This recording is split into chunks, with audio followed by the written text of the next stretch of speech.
Hi guys, it's dinner time.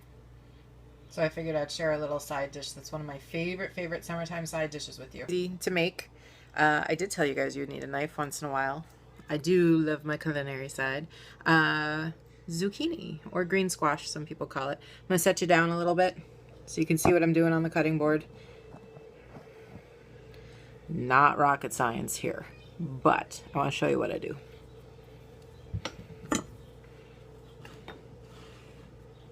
I got my big wood cutting board. I love wood cutting boards. I kind of have like a thing for them. I would collect them if I had more room. I'm cutting my zucchini to about a 1/2 inch thick, maybe a little bit more. This is a big zucchini, and a lot of people don't like to use bigger zucchini because they the seeds get bigger and tougher and take up more space. They don't bother me, not the way I cook them. So I'm completely good with that. Not a big deal to me. Yeah, this is a nice sized side dish. Big. It's yum. Hi, Maru Masonet. I probably said that wrong. I probably butchered it. I'm sorry if I butchered it, but I tried. Okay, so I'm going to take it over to my bowl, but first put some olive oil in. Not a ton, but enough to coat. And since these are so big and I don't have a huge bowl, I'm not going to put all in at once. Probably not going to cook all of them at the same time anyways, but am I making you guys dizzy yet? Are you super dizzy? Then I always have my little pinch pot of salt and pepper. I use kosher salt or sea salt. No, just hungry? Sorry. I'm going to toss those again, just to get them started coating. Now we're going to move over to the pan. A few turns of olive oil. I'm always very liberal with my olive oil because I love it. So I'm heating it up, and I put it on about medium-high heat. And I think I'm going to season these just, come on, focus, focus. There we go. I'm going to season them just a little bit more. 4 to 5 veggies every night in an oven. Tonight was just broccoli. My oldest son loves broccoli. Like, would ask for an entire bowl of just broccoli. Doesn't need cheese on it, doesn't need any of that. It's kind of a cool kid. So I also have my handy tongs. My handy tongs ready to go. See that tape? Oh, that tape makes me a little sad. That tape is from my time at the Culinary Institute of America. Each student had to have all their utensils, standard issue utensils, labeled with distinctive tape marks to make sure that you kept your track of your own. Have I ever grilled them? Yes. I don't have a grill right now though, so it's killing me a little bit. Do you guys know how to tell if your oil's is hot enough? Like, I'm moving this around the pan and it's still a little sludgy, it's a little lazy. But we're gonna set it down. Oh no, that's not what you do. That's what you do when you want to get burned, guys. Seriously.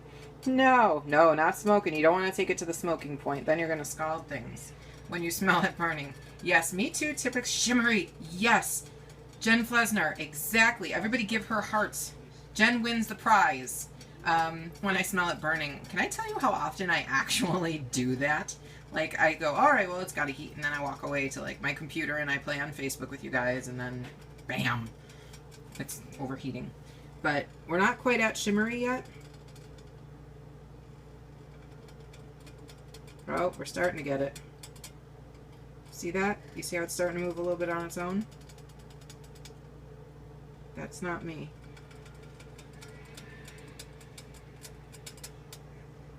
Yep, we're just about there. So I'm going to slosh this around, get it all over my pan again. And one by one, by hand, I'm going to set these in. If I don't hear a sizzle right away, I know this isn't up to temp, so listen with me. Aha! Hey, Lady D. Lady Di. Is that what it is? Is it Lady Di? Did I get that wrong the first time right the second? Yeah, that's good. So I like to start these on high, well, medium high, to get a really nice sear and to really heat up that pan. So once I start to get some color on there, I do like to turn it down. Oh, those are going to be so yummy.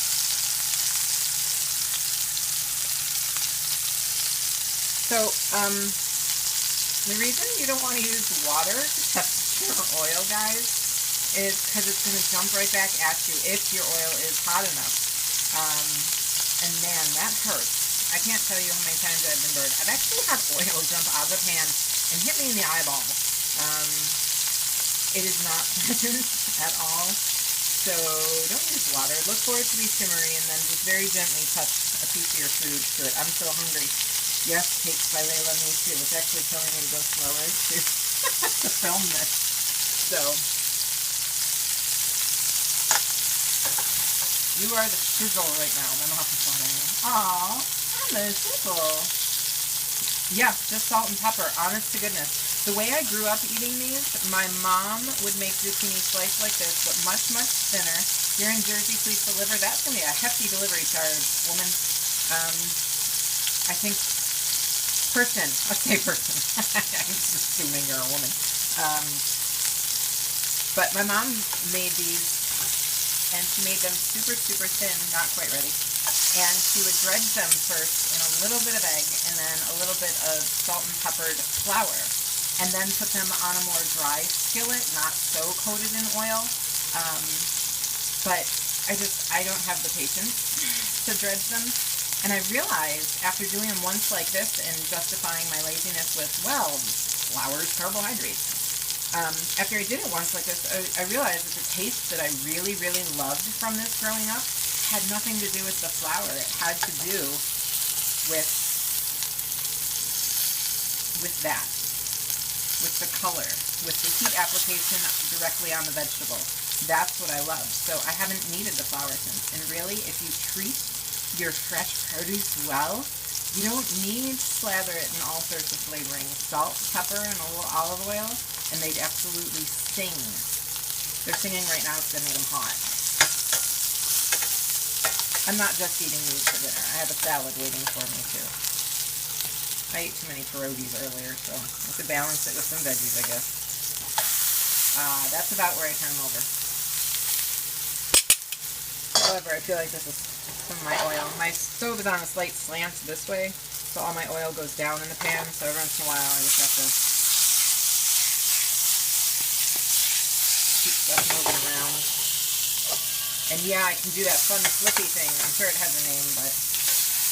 Pierogies? Yes, I said pierogies. Oh, yeah. Potato and white cheddar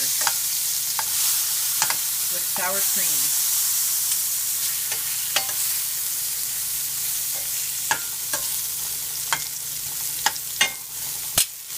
So now that I have them like that, since they all have beautiful color on the tops, I'm not going to end up flipping them again. So I'm going to put one last little sprinkle while that side is cooking of salt and pepper on them.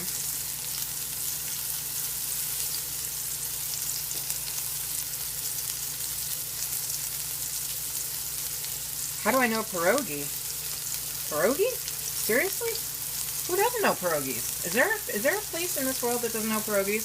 Because if so, then you and I need to march our butts there and introduce everybody. We have a huge Polish population in Buffalo. It's an immigrant city, and Irish, Italian, and Polish are the most prominent ethnicities here. Well, at least from the turn of the 19th century, 20th century, excuse me. And so, I mean, you know, these kinds of more traditional dishes are common to everyone who lives here. It's just, it's woven into our, you know, our diets. So, seriously, who doesn't know pierogies? Oh, we gotta teach the world. They're too delicious. Keep these puppies moving. And you know what's wonderful about these is you can make these anytime during the meal or during your meal prep process. You don't have to worry about doing it immediately before dinner, because even when they get a little cold And even when they seem a little wilted because they've cooled down and they've sat out for a few minutes and they're not fresh out of the saute pan, they are still delicious. They're like snackable. And it's really rare that you will catch me calling a vegetable snackable. But these really, really, really are. Let's check the back sides of them. How are your bums, guys? Are they ready? Oh, they're ready. Interesting. Well, I mean, I'm so close to Canada that, you know, it makes sense. I mean, I can see Canada from, you know, not too far from here. It takes me 5 minutes to get to the border, so perhaps that's part of it. But our Polish immigrant community is definitely our influence for that. UCS too? Yay! Are you guys close to Niagara Falls? Cookie Duchess? I'm going to turn this off now. I'm going to give these 2 hours. That's not bad. Oh, you're closer to Toronto, right? I'm going to give these a little swirl. I took them off the heat, but the pans, aha, yes. T.O. Our sister city to the north, with the hockey team that we just love to play. I'm going to let those sit in the pan just for a minute because they were so thick. Let me grab my paring knife. Let me find my paring knife. Here it is. Because they were so thick, they might need just a little bit more time with heat, but I don't want them to overcook on the outside, so they may just need a little bit. No, they're actually pretty tender. No, they're good, actually. Yep, stab them. Don't be afraid to stab your food. Don't stab your cakes. Just stab your other foods. Not teaching you guys bad manners with food. Okay, I'm gonna go eat. That looks delicious. I mean, it takes me a whole, what, 5 minutes? Granted, I have some more to do because I didn't use my bigger saute pan, but oh well. Someone's gonna have to wait because I'm eating it now. So, oh, Rosie, you just got here. You're gonna have to replay, Chickie. See what I made for dinner. Part of my dinner. But you guys go make dinner, and you make something awesome and delicious because we're all about food here. So, have a good night, guys.